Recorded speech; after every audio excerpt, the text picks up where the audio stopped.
फातिमा की रानी माँ, प्रभु यीशु की माँ, आसरा तू ही है माँ।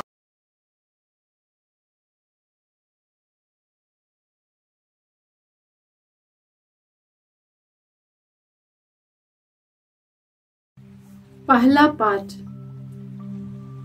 कुरिन्थियों के नाम संत पौलुस का दूसरा पत्र, अध्याय 1, पद संख्याएं 18 से 22 तक। ईश्वर की सच्चाई की शपथ, मैंने आप लोगों को जो संदेश दिया है उसमें कभी हाँ और कभी नहीं जैसी बात नहीं है, क्योंकि सिलवानुस, तीमोथी और मैंने आपके बीच जिनका प्रचार किया, उन ईश्वर के पुत्र यीशु मसीह में कभी हाँ और कभी नहीं जैसी बात नहीं, उनमें हाँ मात्र है। उन्हीं में ईश्वर की समस्त प्रतिज्ञाओं की हाँ विद्यमान है। इसलिए हम ईश्वर की महिमा के लिए उन्हीं के द्वारा आमीन करते हैं। ईश्वर हमको आप लोगों के बीच मसीह में सुदृढ़ बनाए रखता है और उसी ने हमारा अभिषेक किया है।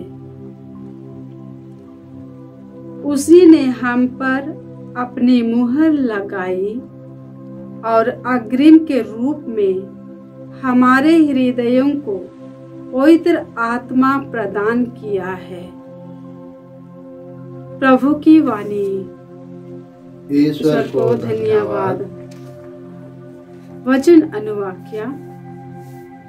हे प्रभु, अपने सेवक पर दया दृष्टि कर। हे प्रभु, अपने सेवक पर दया दृष्टि कर। तेरी आज्ञाएं अपूर्व है, इसलिए मैं उनका पालन करता हूँ। अनुवाक्य। हे प्रभु, अपने सेवक पर दया दृष्टि कर। हे प्रभु, अपने सेवक पर दया दृष्टि कर। तेरी वाणी की व्याख्या ज्योति प्रदान करती है, वह अशिक्षितों की भी समझ में आती है। अनुवाक्य। हे प्रभु, अपने सेवक पर दया दृष्टि कर। हे प्रभु, अपने सेवक पर दया दृष्टि कर। मैं आह भर कर बड़ी उत्सुकता से तेरी आज्ञाओं के लिए तरसता हूँ। अनुवाक्य। हे प्रभु, अपने सेवक पर दया दृष्टि कर। हे प्रभु, अपने सेवक पर दया दृष्टि कर। तू मेरे लिए अपनी दया प्रदर्शित कर, जैसा कि तू अपने भक्तों के लिए करता आया है। अनुवाक्य। हे प्रभु, अपने सेवक पर दया दृष्टि कर। हे प्रभु, अपने सेवक पर दया दृष्टि कर। तू अपनी प्रतिज्ञा के अनुसार मेरा पथ प्रदर्शन कर, जिससे पाप का मुझ पर अधिकार न हो जाए।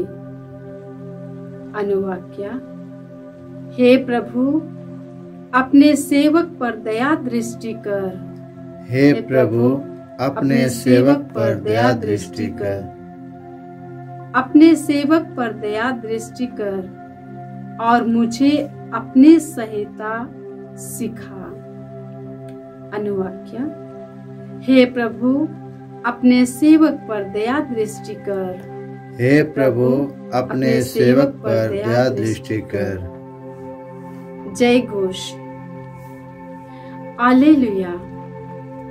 तुम्हारी ज्योति मनुष्यों के सामने चमकती रहे, जिससे वे तुम्हारे भले कामों को देखकर तुम्हारे स्वर्गीय पिता की महिमा करे।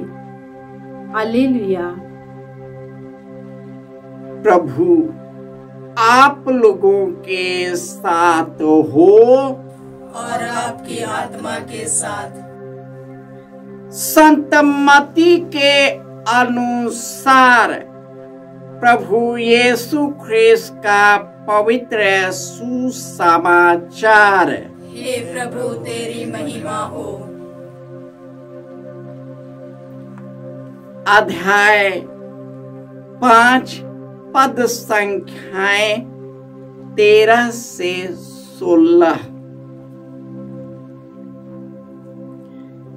यीशु ने अपने शिष्यों से यह कहा, तुम पृथ्वी के नमक हो।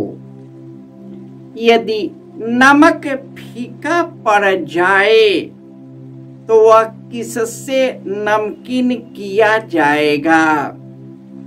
वह किसी काम का नहीं रह जाएगा, वह बाहर फेंका अब मनुष्यों के पैरों तले रौंदा जाता है। तुम संसार की ज्योति हो। पहाड़ पर बसा हुआ नगर छिप नहीं सकता। लोग दीपक जलाकर पैमाने के नीचे नहीं बल्कि दीवट पर रखते हैं, जहां से वह घर के सब लोगों को प्रकाश देता है। उसी प्रकार तुम्हारी ज्योति मनुष्य के सामने चमकती रहे, जिससे वे तुम्हारे भले कामों को देखकर स्वर्गीय पिता की महिमा करे।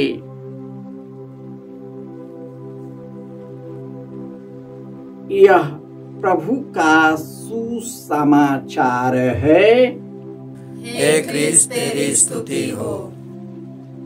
ख्रिस्त में प्यारे भाइयों और बहनों, प्रभु यीशु ने कहा, संसार की ज्योति मैं हूं।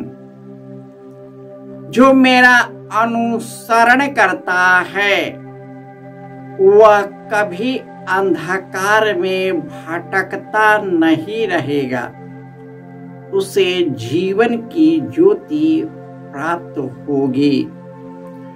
प्रभु ही मेरी ज्योति और मुक्ति है, तो मैं किससे डरूं? वही मेरे जीवन की रक्षा करता है, तो मैं किससे भयभीत हो जाऊं? कोई सेना भले ही पड़ाव डाले, मेरा हृदय भयभीत नहीं होता। मेरे सामने भले ही युद्ध छिड़ जाए, मेरा भरोसा सदा बना रहता है, क्योंकि ईश्वर का दाहिना हाथ महान कार्य करता है, इसलिए मुझे कुछ नहीं होगा। प्रभु यीशु अपने मीठे वचनों, अपने चमत्कार और चंगाई के द्वारा, अपने स्वर्गीय वचन के द्वारा हमारे लिए नमक बन गए और ज्योति बनकर हमारे जीवन में प्रवेश किया। हमारे लिए शरीर और लहू बनकर हमारे अंदर में प्रवेश किया। और यीशु ने कहा है, जो मुझे प्यार करेगा मेरा पिता उससे प्यार करेगा और मैं उसमें आकर उसमें निवास करेंगे। इसलिए यीशु जिस प्रकार हमारे लिए ज्योति बन गए, उसी प्रकार यीशु कहते हैं, तुम संसार की ज्योति हो। ईश्वर ने पवित्र आत्मा को भेजकर हमारे जीवन को आलोकित किया और वही ज्योति बनकर हमारे अंदर में प्रवेश किया और हमारे अंदर विराजमान होकर निवास करते हुए हमें ज्योति के राह पर ले चलता है, ताकि उसी ज्योति में चलकर हम दूसरों के लिए ज्योति बन जाए। यह तभी संभव है जब ईश्वर को अपने जीवन में ग्रहण करते हैं। जब हम यीशु को प्यार करते हैं तो हम पिता ईश्वर को प्यार करते हैं, क्योंकि प्रभु यीशु अपनी इच्छा से नहीं, पिता ईश्वर की इच्छा से इस संसार में ज्योति बनकर आए, ताकि उसके प्रकाश में चलते रहे और हम भी उन्हीं के प्रकाश से हर एक व्यक्ति को प्रकाशित करें। ईश्वर का प्रेम, दया, करुणा, क्षमाशीलता, तत्परता, सेवा, धैर्य, साहस और शक्ति जो हम में निवास करती है, वही हमें सिद्ध करता है कि हम उनके नमक या ज्योति हैं या नहीं। यदि हम ईश्वरीय दिव्य गुणों को हम छिपा लेते हैं तो वही दबकर वह मर जाती है।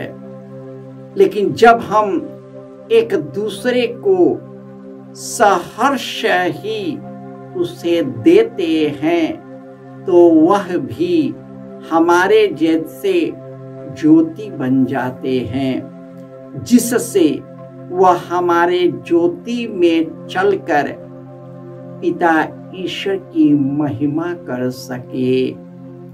आइए अपनी जिंदगी को यीशु के चरणों पर समर्पित करें, उनके मिशन कार्य को आत्मसात करें, धैर्य और साहस के साथ उनका सुसमाचार की घोषणा करते हुए हम भी उस सुसमाचार का साक्षी बने। यीशु का शरीर ज्योति और नमक बन जाए, ताकि लोग हमारे ज्योति में प्रवेश करें और यीशु के ज्योति में चलने लगे। जय यीशु।